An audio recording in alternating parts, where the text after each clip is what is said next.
Bendiciones para todos mis hermanos y amigos en el nombre glorioso del Señor Jesucristo. Dios sea llenando sus vidas de su paz, de su amor, de la confianza y seguridad que da su Espíritu Santo, que da su presencia.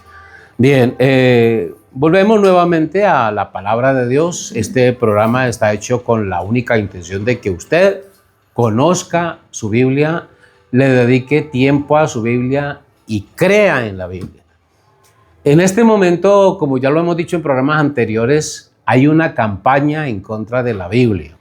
Y uno podría esperar que esa campaña en contra de la Biblia fuera de gente incrédula, fuera de gente que niegue a Dios. Pero qué terrible saber que los peores enemigos de la Biblia hoy son los que nos hablan de Dios. Oiga bien esto suena extraño, a usted le va a parecer raro, pero la gente que más habla de Dios es la peor enemiga de la Biblia. Ningún sistema religioso de los que conocemos ama esta Biblia. Así que entonces yo quiero que enfoquemos los temas que enfocamos desde el punto de vista bíblico.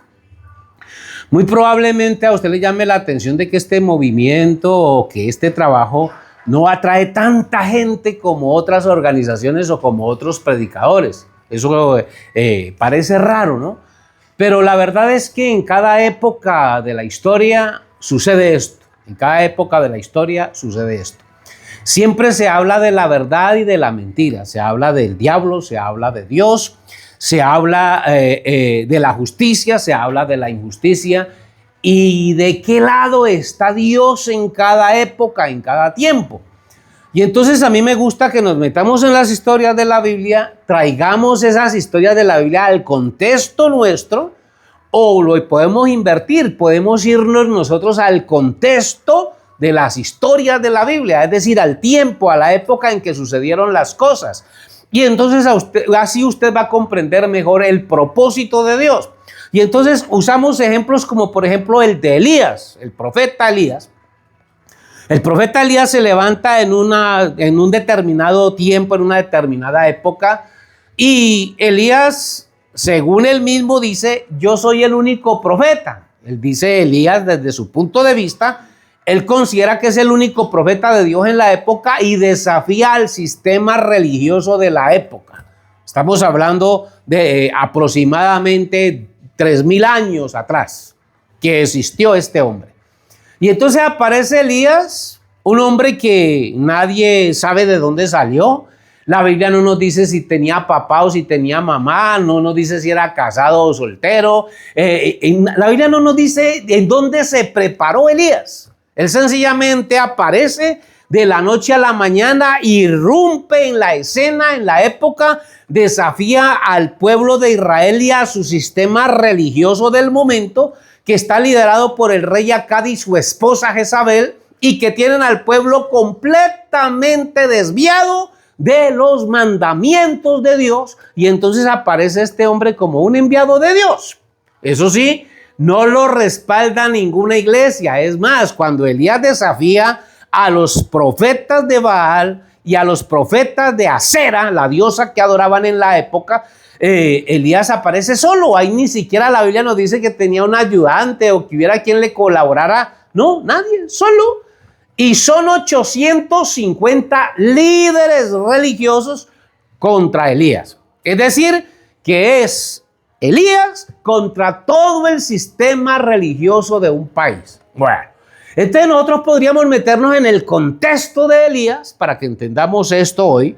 Nos metamos en el contexto de Elías y pensar, a ver, usted que cree en Dios, hoy, usted que cree en Dios, usted que lee la Biblia, usted que va a una iglesia cualquiera, ¿y qué tal que hoy en día apareciera un hombre así? Elías no tiene plata, no tiene fama, no lo respaldan los reyes, no lo respalda nadie. Prácticamente Elías es un don nadie.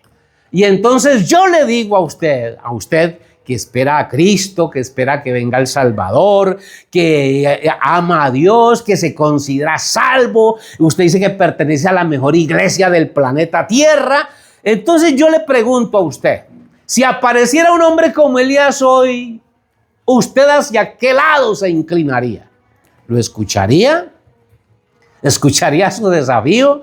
¿Escucharía su mensaje? o sencillamente usted le come cuento al líder de su iglesia, de su religión. Es que mi iglesia, es que mi religión tiene tantos años, no sabemos quién es, de dónde salió. Eso sí, lo respalda el cielo y lo respalda la palabra de Dios.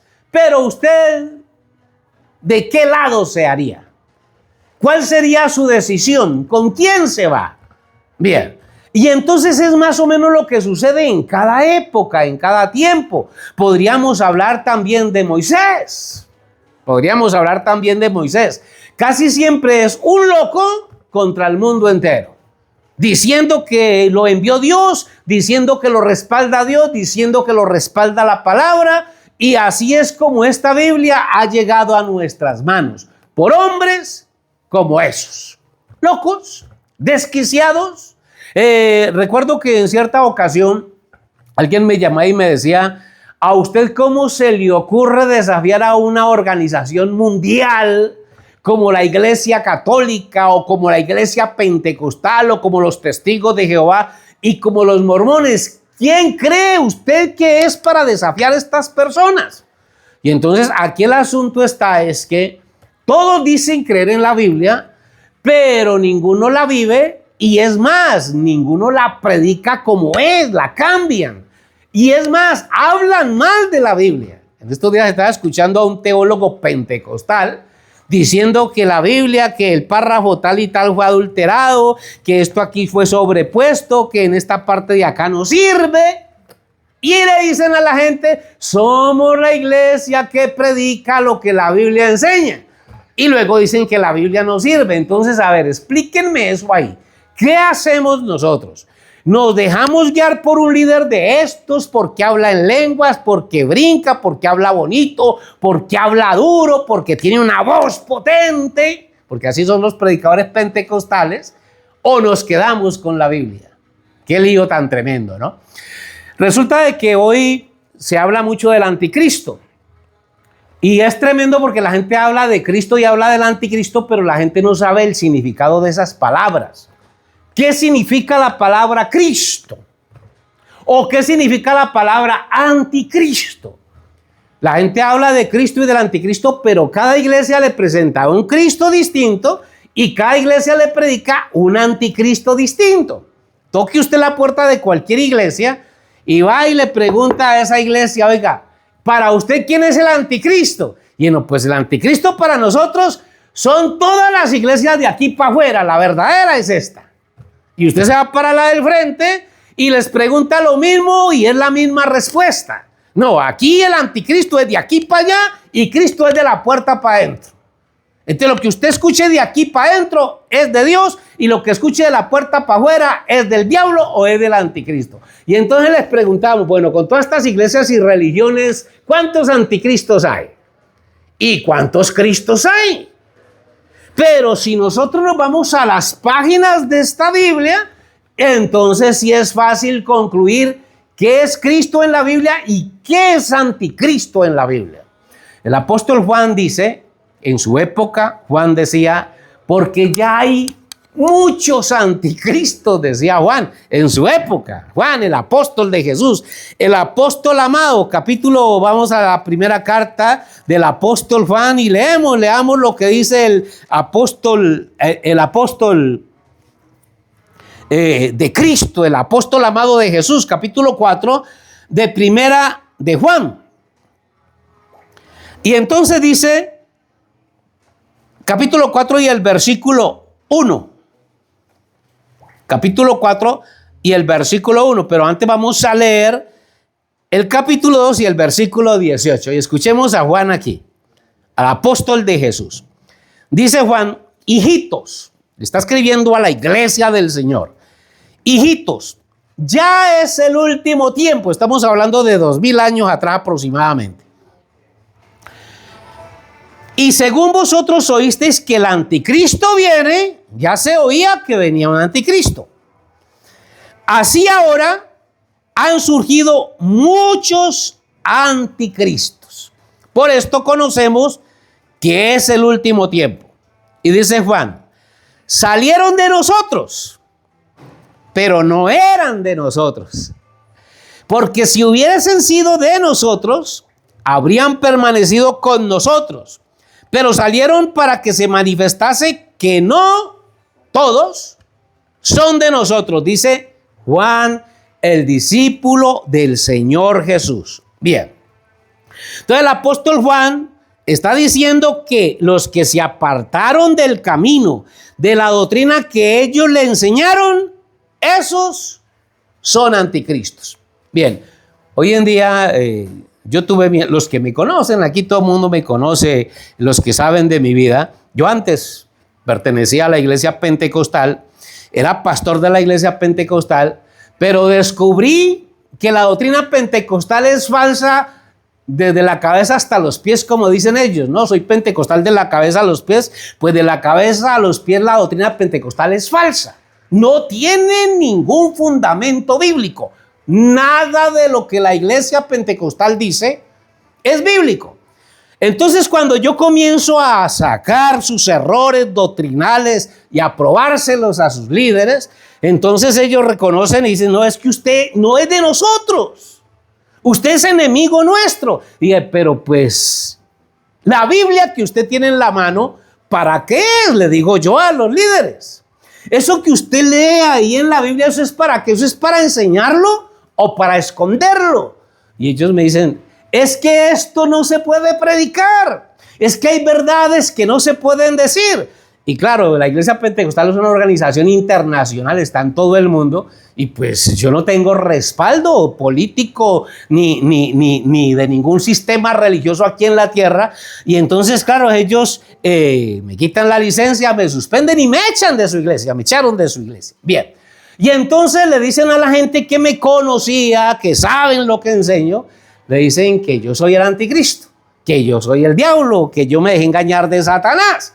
Pero resulta que ellos no aceptan un debate bíblico públicamente. Ningún líder religioso pentecostal acepta un debate bíblico públicamente. Y entonces uno dice, bueno, ¿y entonces aquí qué? ¿Cómo es la cuestión aquí? Ellos se me esconden a mí, soy un solo hombre, podría decir que en el mundo contra los pentecostales, si lo quieren ver así. Soy un solo hombre en el mundo contra los pentecostales y ningún teólogo pentecostal me da la cara en público para hablar de sus errores doctrinales. Y entonces aquí la pregunta es, yo digo que ellos son el anticristo y ellos dicen que yo soy el anticristo. Entonces, ¿quién es el que va a decir quién es quién? ¿Vamos donde el presidente de la República? ¿Vamos donde el Papa? ¿O vamos a otra iglesia? ¿O traemos un líder religioso de otra iglesia que sepa más? ¿O vamos a esta Biblia? Ayúdenme ustedes a definir esto. ¿Cuál es el punto de partida? ¿Cuál es el punto de partida? ¿Dónde quedan esas palabras de Jesús cuando dijo, los cielos y la tierra pasarán, pero mis palabras no pasarán? Y entonces, bueno, el argumento de algunos dice, no, es que eso es según la interpretación de cada uno. Y entonces les hago la pregunta, bueno, entonces cada persona puede interpretar la Biblia como le dé la gana. Porque si cada quien puede interpretar la Biblia como quiera, entonces cada uno de los que me están escuchando esta noche tienen derecho a formar una organización religiosa. Cada uno puede salir a formar una iglesia si tiene las capacidades, la habilidad y la facilidad de enseñar lo que cree. Entonces usted puede interpretar la Biblia como usted quiera, tranquilo, no pasa nada. Y conclusión. Y entonces, ¿dónde queda Dios? ¿Me ayudan a entender esto? ¿Dónde queda Dios? Para mí esta Biblia es la palabra de Dios. Yo no soy el único que la cree. Yo no soy el único que la cree. Seguramente soy el único que está dispuesto a darle la cara al mundo. Puede ser. Pero yo sé que hay gente en todas las iglesias que cree la Biblia, pero le da miedo predicarla. Bien sea porque están en una iglesia donde estudiaron para ser parte de esa iglesia, se ganan la comida trabajando con esa iglesia y pues se la ganan fácil porque los pastores no hacen nada, los pastores no trabajan, los pastores escasamente van 2 a 3 cultos y van y recogen los diezmos cada mes y viven bien rico, bien sabroso, y entonces esa vida no se puede arriesgar porque si se ponen a predicar la palabra de Dios, le pasa lo mismo que le pasó a Pablo. y les pasa lo mismo que me pasa a mí. Me toca trabajar para poderme sostener, porque la Biblia dice que un verdadero pastor enviado del cielo tiene que trabajar para sostenerse. Eso enseña la Biblia. Pero las religiones le dicen a la gente que no, que la iglesia tiene que mantener al pastor, que la iglesia tiene que llevarle las ofrendas y los diezmos, porque el que predica el evangelio viva del evangelio, y comienzan a sacar una cantidad de textos y versículos rebuscados para convencer a la gente de que tienen que mantener al pastor sentado. Y eso es lo que le gusta a la gente, y la gente es feliz. Y el pastor, por ahí he visto unos pastores que dan hasta risa, ¿no? En estos días oía un pastor que dice: Dios me mandó a construir un garaje para meter bastantes carros enseguida de la iglesia. Y entonces él dice: Dios me dio una visión y le dijo Dios: hágase un garaje bien grande donde usted meta los Ferraris, los McLaren, los Mercedes-Benz que le voy a regalar. Y la iglesia que lo escucha aplaude y dice: gloria a Dios, qué bendición. Ese es el evangelio que le gusta a la gente hoy. Mientras que el fundador de esta iglesia andaba en un burro que no era ni de él, era prestado. Cuando Jesús iba a entrar a la ciudad de Jerusalén, que la gente lo estaba recibiendo y proclamaba su nombre, andaba en un burrito que le prestaron por allá unos vecinos, y después de que entró a Jerusalén, pues devuelva al burro porque no era de él. Ese es el fundador de esta iglesia.